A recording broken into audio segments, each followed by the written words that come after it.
T अर्ध काठ जोड़ टी हाल्व वुडन जॉइंट के दो भागों का विवरण दिया गया है।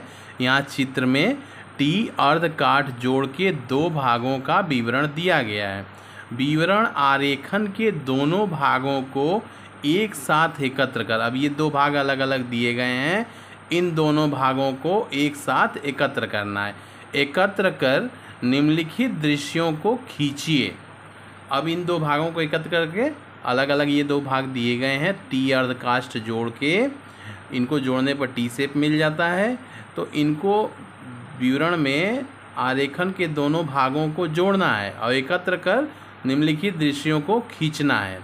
अब ये जब अलग अलग है इनको जोड़ दिया और इनमें से हमें ये दृश्य खींचने हैं। पहला दृश्य है समन्वयायोजन आरेखन। इनको जब हम आपस में समायोजित करेंगे तो कैसा चित्र रहेगा, ठीक। दूसरा है सम्मुख दृश्य। सम्मुख दृश्य, इसमें उसको सामने से देखेंगे, ठीक सामने से, जैसे इन दोनों को जोड़े तो ये हमारा हो गया समन्वयायोजन आरेखन, ठीक। और दूसरा चित्र है, इसमें सम्मुख दृश्य हमें बनाना है। तो सम्मुख दृश्य को बनाने के लिए ठीक वैसे ही इसके सामने खड़ा होकर हमको देखना होगा। जैसे आप अपने मित्र को देखते हैं ठीक सामने खड़े होके, तो जो उसके सामने वाला हिस्सा उसका दिखाई देता है, या किसी मकान के सामने आप खड़े होकर के अपने मकान को देखते हैं ठीक सामने, तो जो सामने का हिस्सा दिखाई देगा। तो इसको ये शेप अगर टी शेप बनता है, इसको ठीक सामने यहाँ खड़े होकर देखेंगे तो इस तरह की टी आकृति दिखाई देगी। इसे ही हम सम्मुख दृश्य या फ्रंट व्यू कहते हैं। अब दूसरा दृश्य हो गया ये। तीसरा बनाना है ऊपरी दृश्य। ऊपरी दृश्य यानी टॉप व्यू। जैसे आपका मकान है, सामने से देखेंगे तो अलग दृश्य दिखेगा, और छत पर उसको देखेंगे, छत की आपकी छत थोड़ा नीचे है, किसी दूसरे की छत ऊपर है, तो उस पर से जाके अपनी छत को देखेंगे तो आपकी छत का टॉप व्यू आपको दिखाई देगा।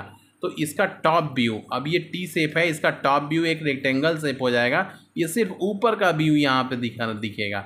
ऊपर जाके हम इसको देखेंगे तो बस यही हिस्सा दिखाई देगा। तो इसका टॉप व्यू ये फिगर रहेगा। इसको ऊपरी दृश्य या टॉप व्यू कहेंगे। अब ये पार्श्व दृश्य भी हमें खींचना है, तो पार्श्व दृश्य के लिए उसके साइड में जाएंगे। अब ये हमें टी अर्धकास्ट जोड़ था, इसका समन्वयायोजन हमने किया, असेंबली ड्राइंग बनाई इसकी, यानी सब दो भागों को आपस में जोड़ दिया। अब उसके सम्मुख दृश्य में हमने उसको सामने से देखा, जैसा चित्र दिखा वैसा बना दिया। फिर उसके टॉप व्यू में हमने इस चित्र को ऊपर से देख के इसका व्यू बना दिया, और उसके बाद इसके साइड व्यू में इसी फिगर को हम साइड से देखेंगे। इधर साइड से होके खड़े होके देखेंगे तो हमें जैसा दिखेगा वही इसका साइड व्यू रहेगा, ठीक है। तो इस तरह से हम किसी भी दिए गए अर्धकास्ट जोड़ के दो भागों को आपस में समन्वयोजित करके उसके समन्वयोजन का चित्र और उसके टॉप व्यू यानी उसके ऊपरी दृश्य का चित्र, उसका फ्रंट व्यू यानी उसका सम्मुख दृश्य, और उसका पार्श्व दृश्य यानी साइड व्यू बनाते हैं।